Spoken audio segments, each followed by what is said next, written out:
Estamos escuchando la hora samaritana con Adrián y Sergio. Hola, muy buenos días nuevamente, queridos oyentes. Estamos acá en la 100.9 FM del Norte, otro domingo en la mañana del Señor. Estamos en la hora samaritana. Yo soy Adrián y estamos con Sergio. ¿Cómo anda, Sergio? ¿Qué tal? Buenos días, Adrián. Buenos días a toda la audiencia. Como siempre, bien, porque bueno, el domingo es un día siempre muy especial y para nosotros, sobre todo, que tenemos que hablar de Dios y hablar a la gente como nosotros, es un día que tiene una significación distinta, ¿no? Y muy alegre sobre todas las cosas. Sí, aparte, como siempre decimos, es una hora donde también nosotros nos hablamos de Dios y nadie nos puede decir nada. Pero bueno, nos gustaría decir que la gente nos llame y podamos charlar, sacar dudas, discutir algunos temas, porque es algo siempre muy interesante. Claro, hay temas que son muy discutibles. Como el de hoy. El de hoy es un tema muy lindo, muy interesante, muy importante, que mucha gente no lo conoce o no sabe o no lo festeja. Claro. Bueno, Adrián se refiere al tema de Corpus Christi, obviamente. Es un día que deviene tiene su raíz profunda en la instauración de la Eucaristía, ese Jueves Santo, ¿no es cierto?, de esa semana tan hermosa que tenemos en Semana Santa. A partir de ahí, después, ya en la Edad Media, en el año 1200, por ahí se instaura la solemnidad de Corpus Christi, es decir, del cuerpo presente y la sangre presente en la Eucaristía, ¿no? Propiamente en la hostia consagrada. Hay antecedentes históricos. Nosotros el año pasado habíamos hecho una corta semblanza de dónde venía esta solemnidad, que ahora la vamos a hacer rapidito, pero lo más importante es que consagra la celebración o la solemnidad más importante del cristiano, que es la Eucaristía, ¿no? Nosotros tenemos como sacramento la Eucaristía, y los católicos creemos fervientemente que en ese pedacito de hostia, ese pedacito de pan consagrado por el sacerdote a través de la transubstanciación, se encuentra realmente el cuerpo y la sangre de Cristo. Entonces, como que encuentra, digamos, todas las solemnidades y todas las celebraciones y todos los sacramentos se encuentran en esta solemnidad tan importante, ¿no? Sí, aparte, como vos dijiste, o sea, el cuerpo y la sangre de Cristo es el centro de nuestra cristiandad, o sea, es el centro de lo que nos dejó Jesús, y no como una memoria.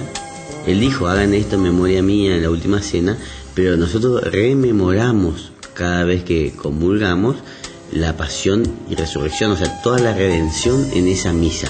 Por eso ya hablamos de misa, y bueno, y la misa, el centro de la misa es la Eucaristía, y el centro en la vida del cristiano debe ser la Eucaristía. Por eso fue lo que nosotros hablamos la semana pasada con respecto al cristiano que está alejado de la iglesia y por lo tanto está alejado del cuerpo y la sangre de Cristo. Y siempre hacemos hincapié en eso, que el centro no existe una cristiandad sin misa, una cristiandad sin iglesia y una cristiandad sin cuerpo y sangre de Cristo, o sea, sin comunión. Entonces, en la fiesta hoy, eso es lo que se hace hincapié, lo que se refuerza, lo importante del cuerpo y la sangre de Cristo.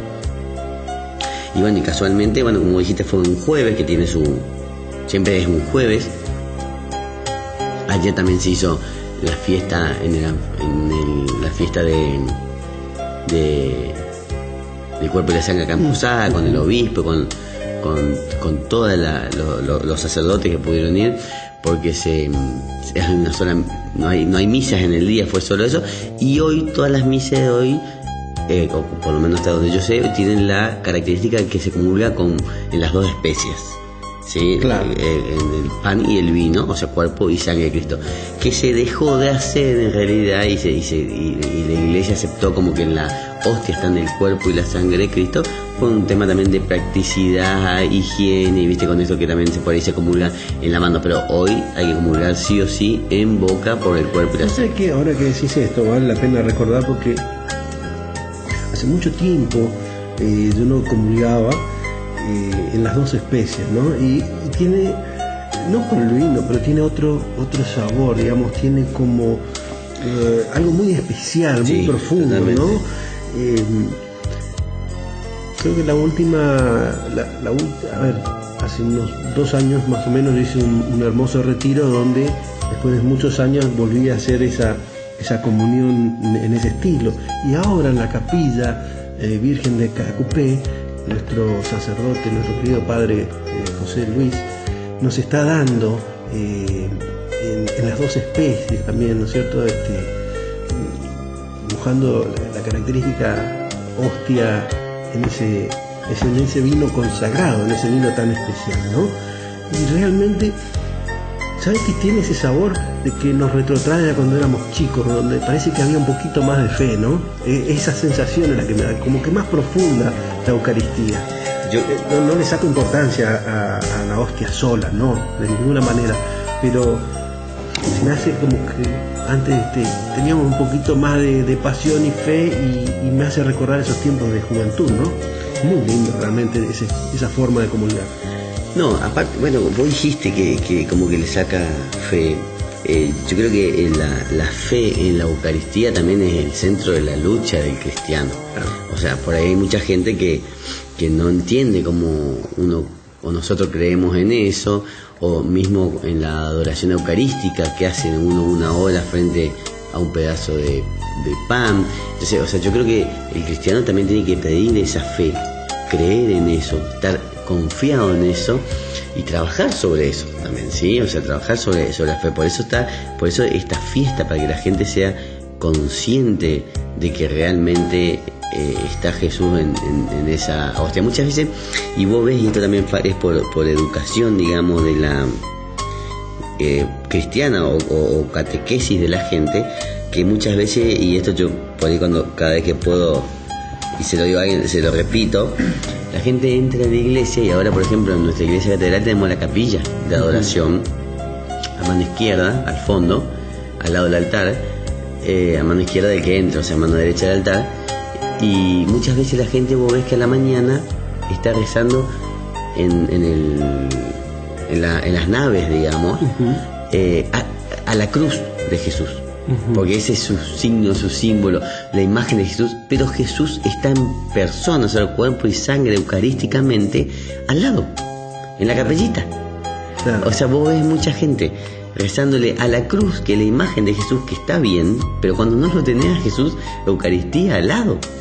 Entonces, en esa pequeña cajita de madera o metal que a veces está al lado de la cruz, ¿no es cierto? Por supuesto que tiene importancia esencial la cruz, porque nos recuerda justamente el sacrificio de Dios, pero en esa puertita que vemos que el sacerdote, a veces el diácono, abre antes de la comunión, y que siempre está la llamita prendida. Desde cuando está la llamita prendida hay hostia consagrada, sí. Cuando está apagada obviamente está sin hostia, pero ahí es donde está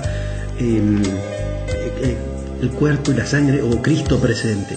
Claro. Y bueno, es muy lindo ver ahora, cada vez se ve más, cuando se guarda las hostias sobrantes.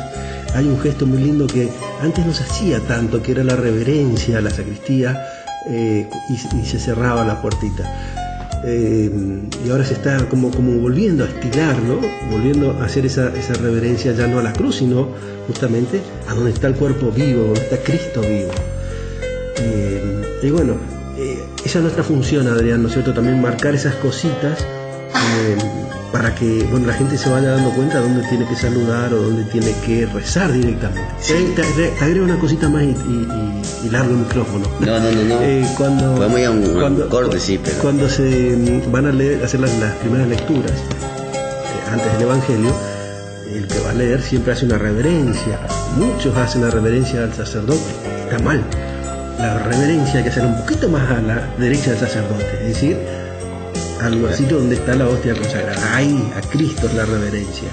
Y de ahí se lee la primera lectura, los salmos, etc. Pero muchas veces también eso también está por ahí en el misal, por eso al católico hay que instruir. Esto también podríamos hablarle cuando hablamos de misa, pero por ejemplo, cuando el sacerdote besa el altar, cuando entra, Jesús pasa a estar en el altar. Sí. O sea que uno también debería hacer la reverencia al altar. Porque mucha gente vos ves que está por hacer la primera lectura y hace la reverencia a la sacristía, donde está la hostia consagrada, pero no, Jesús se traslada al altar con el gesto del beso. Y otra cosa, la Lo gente... que vos me estás diciendo es que también está bien hacerle al altar. Sí. Perfecto. Y eso según el misal, según las clases de liturgia que hemos tenido. Y después, otra cosa, cuando la gente que se arrodilla en la consagración, la gente se arrodilla cuando el sacerdote dice, creo que es santo, puede ser santo, sí. Y en realidad se tiene que arrodillar cuando el sacerdote impone las manos sobre la hostia, un poquito después, porque a lo mejor el sacerdote dice otras cosas y se tarda en imponer la mano. ¿Sí? Vos ves que en la misma misa hay por decirlo de una manera, un quilombo de movimiento, porque algunos se arrodillan en un momento. Sí. Igual que el pararse. Claro. También tiene sus momentos, ¿viste? Lean el misal. En el misal está cuando uno tiene que estar parado y sentado y arrodillado en la iglesia. O sea, tiene sus momentos. Igual que cuando entra la ofrenda, por ahí, cuando entra la ofrenda de pan y vino, sí, pero cuando entra la ofrenda de dinero no es necesario, ¿viste? Y bueno, y eso, arrodillarse cuando está por consagrar, cuando el sacerdote impone las manos sobre la hostia. Bueno, no sé cómo estamos de tiempo, Adriancito, pero sí, esta solemnidad como para que cierre el primer bloque. Sí, esta solemnidad que nosotros llamamos Corpus Christi, que viene obviamente del latín, cuerpo de Cristo. Antes, estoy haciendo un poquito de historia, ¿no? Se llamaba Corpus Domini, es decir, cuerpo del Señor. Vos bien dijimos que se celebra el jueves posterior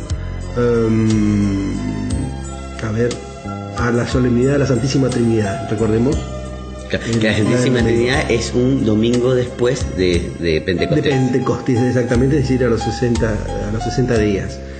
Esto ya viene de vieja data, pero la principal finalidad de esta celebración de Corpus Christi es proclamar y aumentar la fe de los creyentes en la presencia real de Jesucristo en el Santísimo Sacramento, ¿no?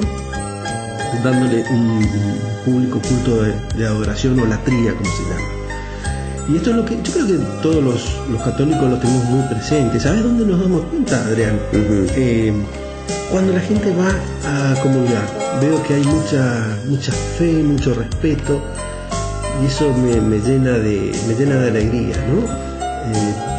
Por ahí hay algunos que están distraídos, o también estamos distraídos en algunos momentos de la iglesia, pero en este momento tan especial que es de la comunión, de la Eucaristía, hay una profunda solemnidad que solo los católicos podemos entender.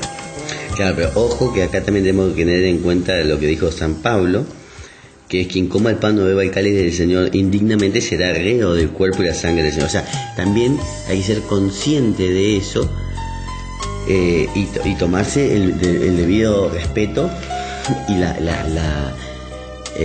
ser dignos para, como dijimos la semana pasada, nadie es digno en serio para recibir a Jesús, pero bueno, Él nos acepta así y nos pide por lo menos que tengamos una confesión, que no tengamos pecados mortales, como para ir a confesar. Pero mucha gente lo toma como un ritual también, ¿entendés? Y no le da la debida el respeto o como debería ir a comulgar. Entonces, ojo también con eso, mucha gente va, ojalá que todos estén en condiciones, porque si no caemos en el riesgo de lo que dice San Pablo. Esto está muy lindo para extenderlo en el próximo bloque. Bueno, dale. Sí, perfecto. Vamos a un temita musical y seguimos después.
Bueno, ya en este segundo bloquecito estamos hablando de un tema tan lindo que es la celebración de la solemnidad de Corpus Christi. Hay una frasecita que se dice en España que es muy linda, un dicho popular, dice: 3 jueves hay en el año que relucen más que el sol. Mira. Jueves Santo, Corpus Christi y el día de la Ascensión. O sea que después de Semana Santa tenemos muchas fechas importantes. Tenemos la Ascensión a los 40 días, tenemos Pentecostés a los 50, la Santísima Trinidad en ese domingo y a los 60 días y después el jueves siguiente Corpus Christi. Fíjate qué fechas significativas que tenemos después de la crucifixión de nuestro Señor. Es un día cargado, son unos días cargados de fiestas muy importantes y todas relacionadas. Fíjate, nada menos que el día de la Ascensión. Mira, estoy aprendiendo eso, el día de Ascensión, un jueves. El día de la Ascensión no, es un domingo, es el... Pues dice 3 jueves. 40 días después, o sea, 10 días antes de Pentecostés. Puede ser un jueves, sí.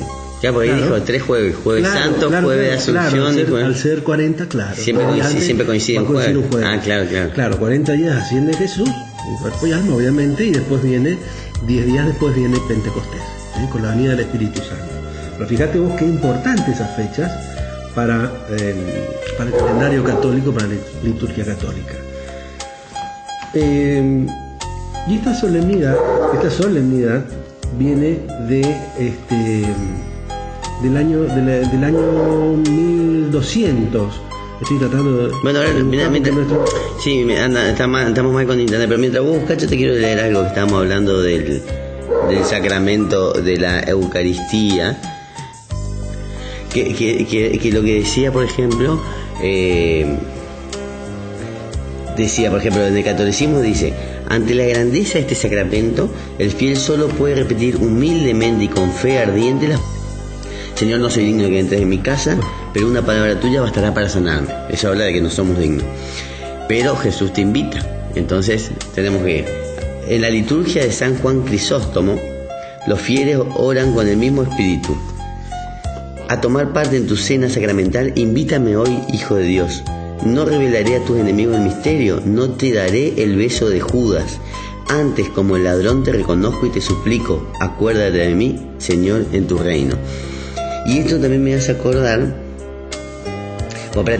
sigo ya con el catecismo de la Iglesia, que para prepararse convenientemente para este sacramento, tenemos el ayuno prescripto por la Iglesia, que ahora es de 1 hora, antes era de 3 horas y antes era de más tiempo, la actitud corporal, el respeto, y bueno, y la confesión que habíamos dicho, y estar en condiciones también con la Iglesia. Recibir al menos una vez al año la Eucaristía, y si es posible en tiempo pascual. Eso dice la Iglesia, pero bueno, después cada uno va viendo cuanto más siempre es mejor, ¿viste? Y depende también porque es lo que hablábamos la semana pasada.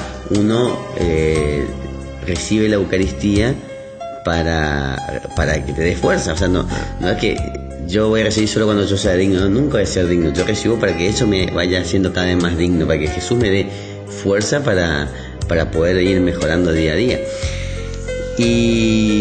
Pero uniendo un poquito de eso que vos decís, la Eucaristía siempre nos limpia un poquito y nos hace más dignos, ¿no? Está muy linda ese pensamiento. Lo uno con lo que decías anteriormente, ¿no es cierto? No con ese pensamiento ir a la comunión en un acto a veces de mucho libertinaje y creer que somos dignos cuando realmente no lo somos. En realidad, ese camino de la dignidad, como decimos, se va buscando, ¿no? Se va buscando a través de la confesión, a través del arrepentimiento y por supuesto también si podemos, recomponer el daño hecho. Y la vocación, entonces, si tenemos esos pensamientos así, que con la práctica se va forjando, se va haciendo piel, entonces ahí sí obviamente vamos a encontrar ese caminito de dignidad para poder ser merecedores justos de la comunión, de la hostia, ¿no? Del cuerpo y sangre de Cristo. Pero eso tenemos que tenerlo muy presente, vuelvo a decir, ligado con lo que decías antes, vos, antes de cerrar el primer bloque, de no tomar a la ligera la comunión y no comulgar como un acto ritual, porque ahí metemos la pata. Sí, también algo a decir y me olvidé después que continuaba hablando, pero bueno, mira, acá dice también en el Catecismo, el 1390, gracias a la presencia sacramental de Cristo bajo cada una de las especies, la comunión bajo la sola especie de pan ya hace que se reciba todo el fruto de la gracia propia de la Eucaristía. Por razones pastorales, esta manera de comulgar se ha establecido legítimamente como la más habitual en el rito latino. La comunión tiene una expresión más plena por razón del signo cuando se hace bajo las dos especies. O sea, como un signo, ya que en esa forma es donde más perfectamente se manifiesta el signo del banquete eucarístico. Es la forma habitual de comulgar en los ritos orientales. Claro, recordemos, son los ortodoxos, los más ortodoxos, ¿no? Te hago una remembranza como para recordar un poquito de dónde viene esta solemnidad, ¿no? Decíamos hoy que esta fiesta surgió en la Edad Media, allá por el año 1208, cuando una religiosa llamada Juliana de Cornillon, y a su vez influida, lo he leído en Catholic.net, influida por una ermitaña de la época llamada Eva, que, como dice su adjetivo, era una persona que vivía alejada de la comunidad, pero era muy piadosa y muy devota del sacramento, ¿no es cierto?, eucarístico. Entonces, en ese año, Juliana de Cornillon promueve la idea de celebrar una festividad en honor al cuerpo y la sangre de Cristo, presente, por supuesto, en la Eucaristía. Y así se celebra por primera vez en 1246 en la diócesis de Lieja, en Bélgica. Antes, los sacramentales los podían disponer los obispos, ¿no? Después de varios concilios se determinó que tenía que haber, para modificar un sacramental, obviamente una reunión de cardenales a través de los concilios pertinentes. En el año 1263, unos poquitos años después de esa primera celebración, un sacerdote celebraba una misa en Bolsena, Italia, y al romper la hostia consagrada brotó sangre, según la tradición. Y este hecho fue muy difundido, muy celebrado, dio un impulso definitivo al establecimiento de esta fiesta litúrgica de Corpus Christi, que fue instituida el 8 de septiembre de 1264 por el Papa Urbano IV mediante la bula respectiva. Y a quien se le da o se le encarga la preparación de los textos para el oficio y la misa propia del día, nada más y nada menos que a Santo Tomás de Aquino. Esos oficios son muy admirados no solamente dentro de la Iglesia Católica, sino aún por las iglesias protestantes, por la belleza, ¿no es cierto?, de la escritura de Santo Tomás de Aquino. Y bueno, se regula más profundamente ya en el año 1311. Fíjate, estamos hablando de concilios anteriores, concilios viejísimos, el concilio de Viena, y se regula junto con el Papa, la bula del Papa Juan XXII, se introduce plenamente esta devoción al Santísimo Sacramento. Así que nos viene desde hace muchísimos años esta celebración del Corpus Christi, y gracias a Dios hoy la tenemos con un modo muy especial, ¿no es cierto?, que nos caracteriza mucho a los latinos, que es la celebración a través de las procesiones que se hacen, ¿no? No solo tenemos las procesiones para algunas devociones de alguna virgen, de alguna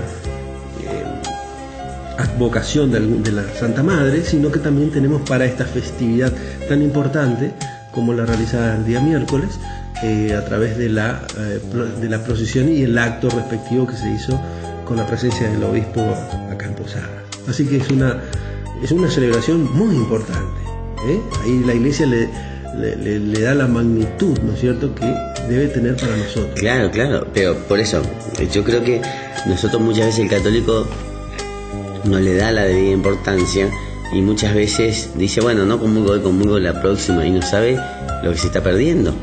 O sea, porque uno cuando va a misa debería ir también en busca de esa Eucaristía. Ahora vamos a leer los frutos de la comunión, cuáles son.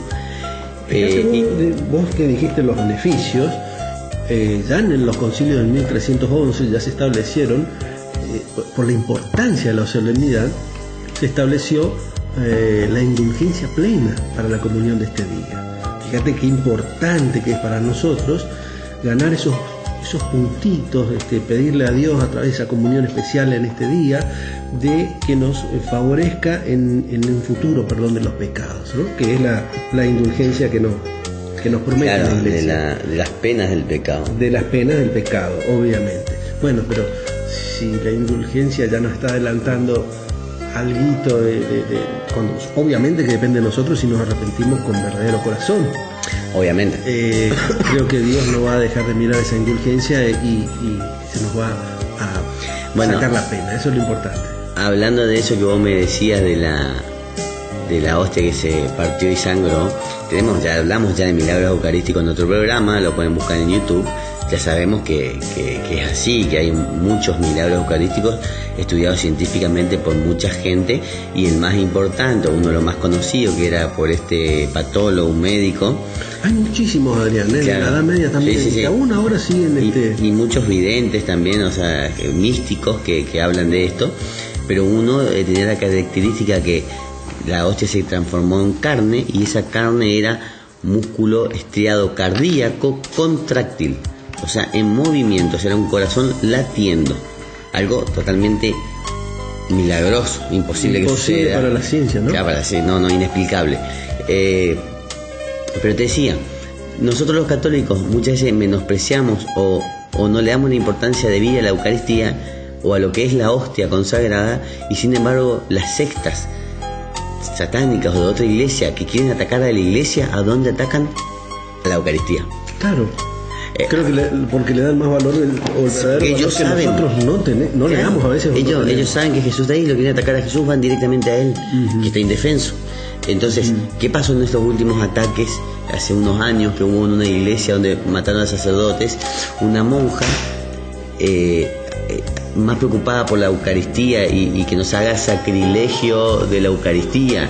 Se da mucho en Medio Oriente, ¿no es cierto? Claro, que fue hace unos años, 2 o 3 años creo, que era para preocupada para que no se haga sacrilegio de la Eucaristía. Ella, preocupada para que no se profane, no me salía la palabra, que no haya profanación de la Eucaristía, entró a la sacristía y empezó a consumir todas las hostias escondidas. Y los asesinos que le habían asesinado a sacerdotes, me parece que se hablaba de los de Lisi, no me acuerdo en ese momento. Mira, lo que vos estabas contando, si no me equivoco, es en Siria que pasó. Sí. Hubo los primeros ataques a los conventos, justamente de católicos. Claro, y esta hermana superior, la escuela de estudiantes. Ellos entraron a buscarle a ella y no la vieron. O sea, fue un milagro que pasó, que los ojos de ellos no vieron, porque ella estaba consumiendo las hostias consagradas para que no la profanen. O sea, y ellos estaban buscando también eso. O sea, siempre cuando vos ves qué es lo que se dice en la Eucaristía, cuando uno da la comunión en la mano, tiene que observar que ese fiel la consuma adelante de uno, sino hay que decirle que la consuma porque se llevan para ritos satánicos. Entonces, ¿por qué se llevan a Jesús? No se llevan un pedazo de pan, un pedazo de pan, claro, un pedazo de pan lo conseguirán en cualquier lado. Ellos saben que está Jesús ahí, por eso se llevan para eso. Claro. Y eso te cuentan también la gente que salió de esas sectas. Claro. Me trae mucho a la mente cuando hablamos de estos milagros, como Dios, como Jesús no nos deja nunca solos, ¿no? Porque nos está tirando constantes muestras de su amor, o sea, muestras de su existencia, muestras a través de estos actos milagrosos, y nosotros seguimos ciegos a veces, porque lo pasamos como una mera noticia, lo pasamos como algo que nos impacta un momentito y después ya nos olvidamos, lo vemos como un milagro, pero después ya nos enfriamos otra vez. Sin embargo, esto debe perdurar en nuestros corazones para que, podamos admirar toda la grandeza de Jesús.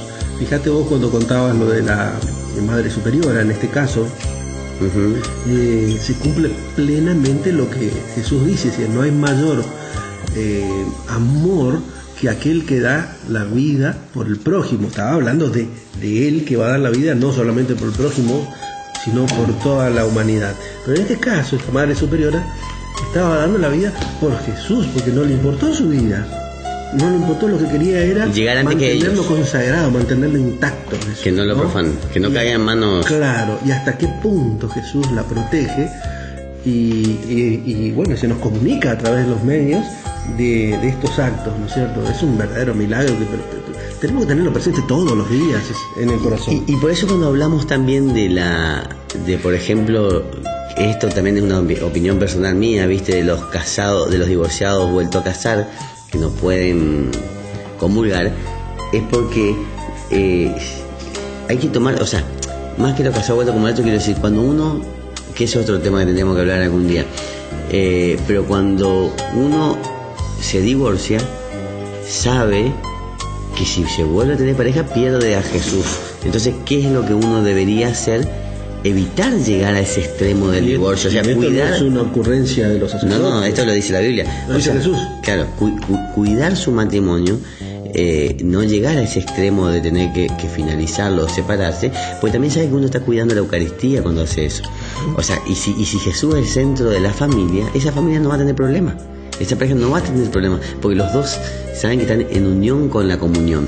Ahora, si se pierde esa unión, se pierde esa comunión. Entonces ahí es donde yo creo que uno tampoco, la iglesia, si empieza a facilitar como en épocas de Moisés, donde estaban todos rebeldes, y empieza a decir, bueno, el separado y vuelto a juntar puede comulgar, entonces ya la gente ya no va a cuidar de su matrimonio, porque también yo creo que hay mucha gente que realmente católica que sabe que con la separación o con buscar otra pareja en este mundo pierde la unión con Jesús, y eso es muy importante. Entonces ahí uno tiene que evaluar a ver qué es más importante, que Jesús o una persona o un placer humano, mundano. Mira, vos estás hablando de esto y yo estoy pensando en que mucha gente del otro lado debe estar por ahí hago un prejuicio, pero se me ocurre que debe decir, bueno, estos son unos tontos para hablar de esto. Pero ¿qué pasa? Cuando uno se va adentrando en estos misterios que nos da Dios, no olvidemos que el matrimonio también es un sacramento, son uno de los 7 sacramentos. Jesús siempre nos da fuerza para sostenernos en el matrimonio de una y mil maneras. Entonces, como bien decís vos, la Eucaristía nos une, nos pone en comunión, no solamente entre nosotros con Jesús, sino en comunión con los santos. Ya lo dijimos varias veces, lo decimos en el credo, creo en el Espíritu Santo, la Santa Iglesia Católica, la comunión de los santos, nos une. Y toda esta fuerza que nosotros vamos sacando de los sacramentos ayuda a sostener un matrimonio pese a los problemas que se pueda tener. Y uno de los, digamos, de las mayores y más eficaces remedios, si se quiere, entre comillas, remedios, ¿no?, para buscar ese don o esa gracia de mantener unido nuestro matrimonio pese a todas las dificultades, es la comunión. Claro, también. Ir en familia a la misa, comulgar en familia, y nos refuerza más como familia, justamente. Claro, ¿no? Había una frase que no me acuerdo, creo que Juan Pablo, no me acuerdo quién la había dicho: familia que reza unida permanece unida. Es que es así. Y bueno, a eso me voy en la comunión, que difícilmente una pareja que tenga comunión y que se haya casado consciente de ese sacramento se vaya a separar, pues sabe también que corre el riesgo de, primero, romper una promesa que hizo a Dios, y segundo, de la posibilidad de la Eucaristía, ¿viste? De no perderla también, porque si no pierde lo que es el centro de su vida. No es su vida cristiana, es su vida, porque el cristiano es una forma, un estilo de vida. Y por ejemplo, me quedé con los frutos, pero por ahí lo podemos leer en el próximo bloque, los frutos de la... Ya se nos fue el tiempo. Sí, pero vos querés decir algo. Sí, no, Pedro siempre nos deja un poquito más de su programa. Bueno, porque con respecto... Bueno, esto que conté, me pasó con una paciente que me contó que está separada, pero está metida en la iglesia. Y me dijo que se dejó justo en época de Cuaresma, se dejó llevar por la tentación y la seducción de un hombre, y casi cayó en la tentación hasta que se dio cuenta y dijo, ¿qué estoy haciendo? No, si yo tengo otra vida, ¿entendés? Yo estoy rezando, estoy en la iglesia, ¿en qué momento me dejé caer por esto? Y se dio cuenta a tiempo, le pidió a Dios que le dé fuerza para salir de esa situación, y salió, sintió que Dios le dijo, cuando le dijo que cómo hago para salir, y que le dijo abrazate de mi cruz fuertemente, y vas a salir, y salió. O sea, pudo evitar. No hay que cortar siempre la tentación, no dejar que prospere, como siempre lo dijo Jesús. Y bueno, por eso también venía esto de que se puede hacer. A mí, claro que sí, sin duda.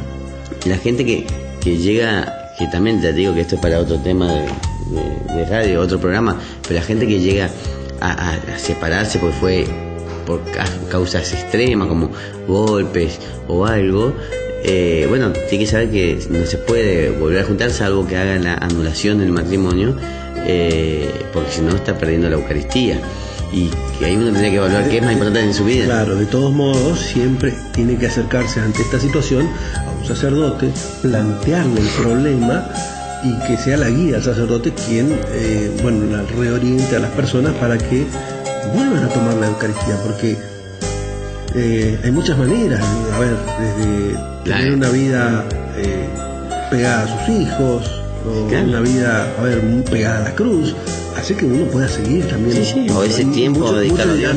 Bueno, pues yo no soy de madera, yo no soy de hierro, es nuestra propia y clásica justificación. Pero escúchame, los santos tampoco eran de madera. Jesús no era, Jesús era Dios, pero igual tuvo que vencer todas las tentaciones. Pero la Virgen María, San José, el día que internalicemos que nosotros estamos trabajando espiritualmente para una vida eterna, ese día se van a acomodar nuestros tantos y vamos a poder entender una puntita de todos los misterios y de todos los consejos que nos da Jesús. Claro, bueno, le dije Jesús era Dios, no, pero Jesús también pasó por las tentaciones corporales, o sea que también es un ejemplo a tener en cuenta, que él también hizo todo lo que nosotros tenemos que hacer, nos mostró el camino. Bueno, después en el próximo bloque vamos a leer los frutos de la comunión, sobre todo contestando a esa gente que dice, bueno, yo comulgo una vez por año, que es lo que me dice. O sea, ahora vamos a un temita musical y volvemos para que vayan al baño, renueven el mate, se hagan un café.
Bueno, seguimos en el tercer bloque. Sergio te decía, los frutos de la comunión, para que no queden dudas de lo importante que es, y cuanto más mejor, digamos. La comunión acrecienta nuestra unión con Cristo. Quien come mi carne y bebe mi sangre, habita en mí y yo en él. Eso lo dijo Jesús. La vida en Cristo encuentra su fundamento en el banquete eucarístico. Lo mismo que me ha enviado el Padre, que vive, y yo vivo por el Padre, también el que me coma vivirá por mí. Lo que el alimento material produce en nuestra vida corporal, la comunión lo realiza de manera admirable en nuestra vida espiritual. O sea, imagínate si uno comería una vez por semana, lo débil que estaría, o si comería una vez por año. O lo mismo, yo siempre le doy el ejemplo con la preparación física, que va al gimnasio, modela su cuerpo y cambia su cuerpo, se vuelve más fuerte, más marcado. Bueno, el que comulga habitualmente y el que hace una vida sacramental cambia su espíritu, se vuelve más fuerte. Por eso no podemos decir solo que los sacerdotes son personas como nosotros, no. Tienen mayor templanza y fortaleza. Muchas virtudes más, porque las trabajaron con la oración, con los sacramentos, con un montón de gracias que reciben. O sea, no podemos tampoco conformarnos con decir es como yo, no. Porque yo no soy como Arnold Schwarzenegger en cuerpo, aunque haga mucha pesa, ¿verdad? O sea, no es así. Otro, la comunión nos separa del pecado. El cuerpo de Cristo que recibimos en la comunión es entregado por nosotros, y la sangre que bebemos es derramada por muchos para el perdón de los pecados. Por eso la Eucaristía no puede unirnos a Cristo sin purificarnos al mismo tiempo los pecados cometidos y preservarnos los pecados futuros. O sea, yo no voy solo porque yo soy digno y porque estoy limpio. Yo voy también a pedir de no caer en la tentación, a que me dé fuerza para ser mejor la próxima semana que esta. O sea, si yo voy a esperar a ser perfecto para comulgar, no lo voy a lograr en esta vida. O sea que también es un motivo de nuestra imperfección. Por eso vamos a comulgar, de nuestra indignidad. Claro. No sé si hay otro... Sí. A ver. Mira, dice, cada vez que lo recibamos, anunciamos la muerte del Señor. Y si anunciamos la muerte del Señor, anunciamos también el perdón de los pecados. Si cada vez que su sangre es derramada lo es para el perdón de los pecados, debo recibirle siempre, para que siempre me perdone los pecados. Yo, que peco siempre, debo tener siempre un remedio. Cuando el alimento corporal sirve para restaurar la pérdida de fuerzas, la Eucaristía fortalece la caridad, que en la vida cotidiana tiende a debilitarse, y esta caridad vivificada borra los pecados veniales. Dándose a nosotros, Cristo reaviva nuestro amor y nos hace capaces de romper los lazos desordenados de las criaturas y arraigarnos con Él.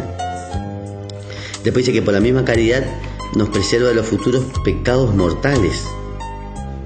Cuanto más participamos en la vida de Cristo, más progresamos en nuestra amistad y tanto más difícil se nos hará romper con Él por el pecado mortal.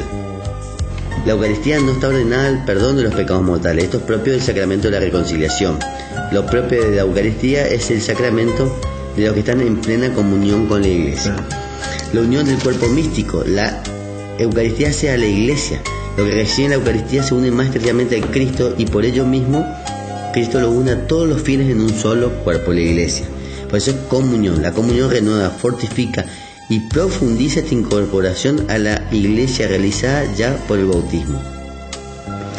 El cáliz de bendición que bendecimos no es acaso comunión con la sangre de Cristo, y el pan que partimos no es comunión con el cuerpo de Cristo, porque aún siendo muchos, un solo pan y un solo cuerpo somos, pues todos participamos de un solo pan. Esto lo dijo San Pablo en los Corintios 10. Fíjate vos que todo lo que vos estás leyendo, yo quiero aclarar a la gente, porque vale la pena decirlo, la hostia, la Eucaristía, la hostia consagrada, la Eucaristía, no es un alimento mágico que nos va a producir todos estos beneficios y todas estas gracias que está diciendo. Obviamente que sí lo va a producir cuando va acompañada de nuestras acciones o nuestras intenciones. Es decir, el alimento material que nos da la hostia tiene que ir complementado con el verbo, es decir, con la palabra, con el entendimiento, mejorando el espíritu, porque si nosotros hacemos como un acto costumbrista de todos los domingos o de todos los sábados, depende a qué capilla se vaya, y le damos solamente ese valor ritual y no nos acordamos de estas gracias, no tiene ningún sentido. Lo que tenemos que hacer es unir nuestra actitud y de ir a comulgar y a estar presente, de ir a estar junto a Jesús, a todas las enseñanzas, no solamente que se dan en la misa, sino también complementada con la lectura del Nuevo Testamento, o de la palabra de Jesús y de las cartas apostólicas, porque eso nos dan, nos abren la cabeza, nos hacen entender más este misterio. Entonces es un doble alimento corporal y es un alimento espiritual. Bueno, hablando de eso, alimento corporal, había una monja que vivió 40 años solo consumiendo hostias consagradas, que también médicamente es imposible. Obviamente ahí unió la gracia y la pasión y la adoración por Cristo, que es la que le mantenía obviamente con vida. Bueno, fíjate cómo se manifiesta tantas veces, de tantas formas, nuestro Señor, que nos va mostrando a lo largo de la historia y aún hoy en el presente, con milagros que siguen sucediendo hoy. Vos mencionabas uno horroroso, pero bueno, digamos, de esta época, como fue ese ataque en Siria, y bueno, que nos ayudan a forjar también nuestra devoción.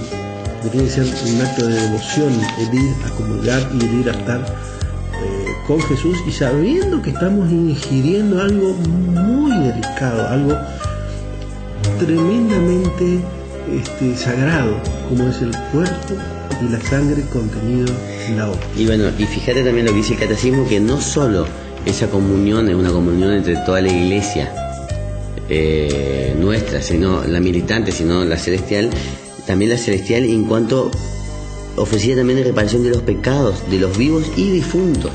O sea que el difunto querido tuyo en el que vos estás rezando o pediste en misa se beneficia de tu Eucaristía.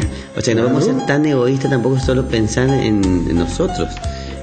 O sea, la comunión es eso, contrariamente, no ser egoísta, sino comulgar no solo por uno, sino por toda la comunión de la iglesia viva y de los difuntos y la iglesia celestial también, esperando hasta que Él vuelva, porque Jesús dijo: no voy a volver a compartir este banquete hasta el día de la próxima venida. Y bueno, ahí encontramos la importancia de los difuntos, ¿no? Que se perdió, claro, que se perdió para las iglesias evangélicas cuando sacaron los libros, esos 6 libros deuterocanónicos que ellos no cuentan, los 6 últimos libros del Antiguo Testamento, ¿no? Ahí sí, el otro día la razón de por qué leer de los santos y la razón de por qué rezar a los difuntos. Sí, y sacaron, el otro día, como recomendamos la vez pasada, el padre Luis Toro estaba explicando eso muy interesantemente, como ellos sacaron esos libros porque estaban escritos en griego y no en hebreo. Y sin embargo, el mismo Jesús utilizó esa Biblia cuando predicaba y cuando daba el ejemplo. Y sin embargo, en esos libros que vos contás está la historia de los macabeos, de los 7 hermanos en Macabeo 2:7, creo que era, donde ellos ofrecen ese sacrificio de no comer carne o ser impuro y no fallar a Dios, su muerte. Y sin embargo, en otros libros del Nuevo Testamento que están en la Biblia evangélica nombran ese acontecimiento. O sea que es medio confuso. Raro. Sí. Claro. Está probado que los dichos a la Torá antigua que se refería era San Pablo, era la versión griega. No, y los apóstoles lo gustaron, sí, claro. De los estudios que se hacen, era la versión griega. Hay muchas incongruencias, pero no es la cuestión de... No importa, pero también tiene que saber la gente, porque después sonsamente nos vamos a otra religión y no terminamos de conocer la nuestra. Es un tema que siempre va a rondar en nuestro programa, porque nosotros tenemos que hacer, y nos gusta hacer crecer la fe en los católicos, para que justamente no pase esto de la deserción hacia otras religiones. Hay un concilio que se hace de Yavnia, así se llamaba, que era un concilio de fariseos, y ahí es donde se sacan estos 6 libros deuterocanónicos, y esa Torá, esa vieja Biblia es la que después toman los evangelistas y se pierden estos acontecimientos tan hermosos como la Eucaristía, la devoción a los santos y el rezo a los fallecidos, ¿no? De ahí surgen muchísimas cosas riquísimas que no tienen la suerte, ¿no es cierto?, de tener. Pero Jesús nos instaura en la última cena. Ya lo hablamos igual que en el Apocalipsis dice que recibe la ofrenda, perfume que sube las oraciones de los santos hacia el trono. O sea que ahí está hablando de la intercesión de los santos que tampoco creen, pero está en el Apocalipsis y lo tienen como libro. Sí, claro, yo le doy un dato histórico para que también la gente sepa de dónde surge la diferencia. Bueno, pero nosotros ya desde el mismo momento en que ellos no tienen la sucesión apostólica en cuanto a la consagración de la hostia, que pierden el cuerpo y sangre real, pierden el centro de la religiosidad cristiana, que fue todo lo que vino a hacer Jesús, a dejarnos eso.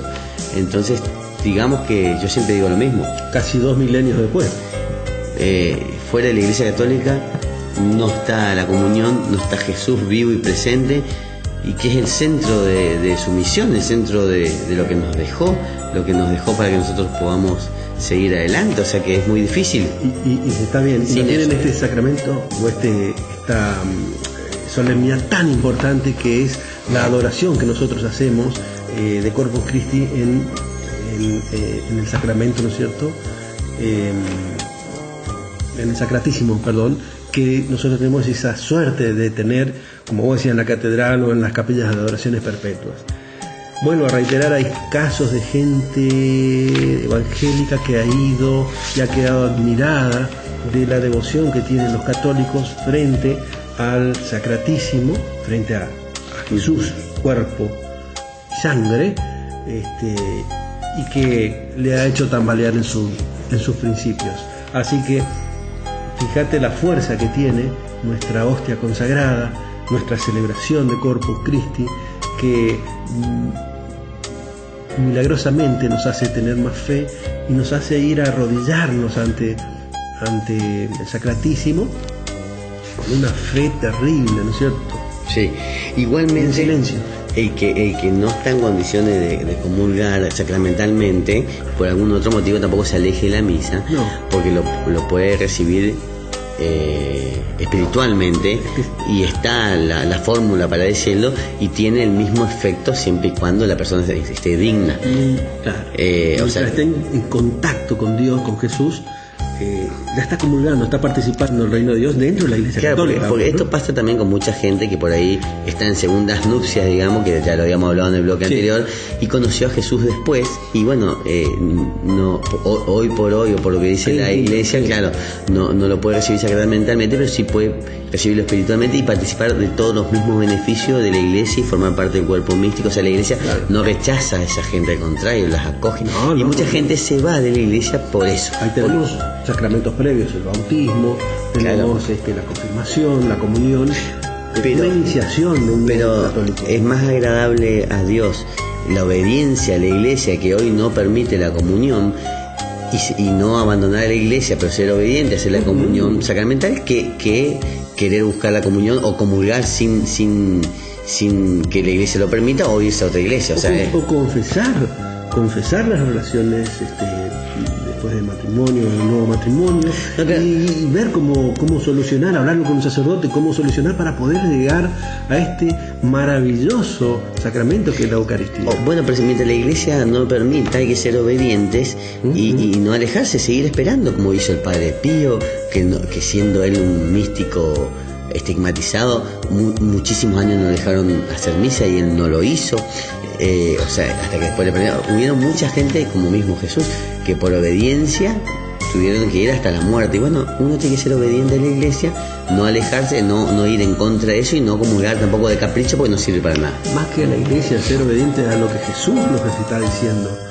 Y a la Iglesia. Principalmente, claro, pero la Iglesia replica siempre la palabra de Jesús y los sacramentos que él ha instituido. Pero como para darle más fuerza, seamos obedientes a Jesús, a Dios, a nuestro Creador. Para aquel que tiene algún prejuicio, seamos obedientes a Jesús. Claro, pero sin sacar importancia, porque la Iglesia todo lo que hace es inspiración del Espíritu Santo. No, obviamente que no, ¿viste? Pero como para O sea, ¿quién es la poseedora y la interpretadora de las palabras de Jesús? La Iglesia. La Iglesia, sí. Por su tradición, la Santa Iglesia. Claro. Aquella Iglesia está formada por las personas que quieren verdaderamente y aspiran al buen camino del católico, ¿sí? El que está corridito un poco es una oveja perdida. Obviamente, si se encamina, va a formar parte de la Santa Iglesia. Perfecto. Bueno, Sergio, nos quedamos sin programa. Estuvo muy lindo, así que hasta la semana que viene. Que tengan una linda semana. Y un buen domingo. Y un buen domingo. ¿Se acuerdan que estamos en internet, en YouTube? Con todos los programas están subidos a YouTube, si quieren escucharlo de vuelta, escuchar algún programa.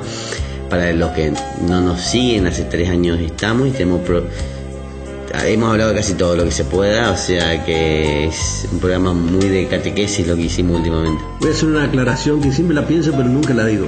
No buscamos like en YouTube, no nos interesa. No sé si tenemos, No importa, aunque tengamos uno que nos haya mirado. El asunto es ver, inclusive abajo escribir si están de acuerdo, si no están de acuerdo, que es importante. Y Facebook también, sí, Facebook y Twitter también. O sea, andamos en las redes sociales, no somos el padre Sam ni el padre Luis Torres. Sí, no, está bien. Nosotros hacemos siempre lo que nuestro corazón nos dicta. Hasta la próxima semana.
corazón de tu divino Hijo Jesús, para que Él habite en mí.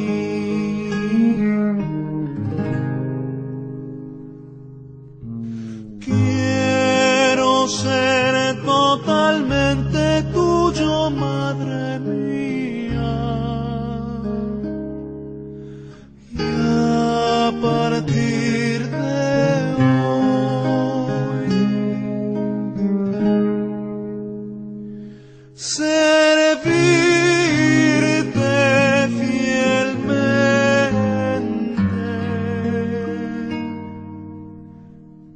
en lo que me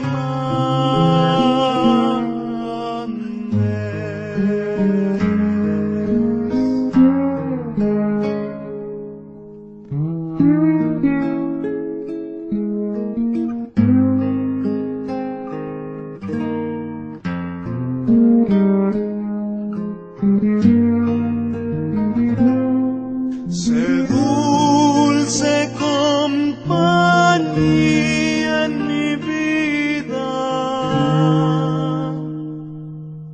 no permitas que jamás me separe de ti, y en la hora de la muerte ven a buscarme para gozar de la eternidad en tu compañía.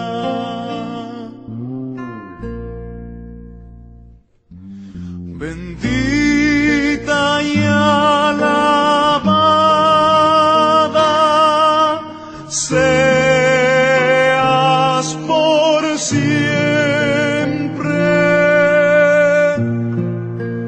Madre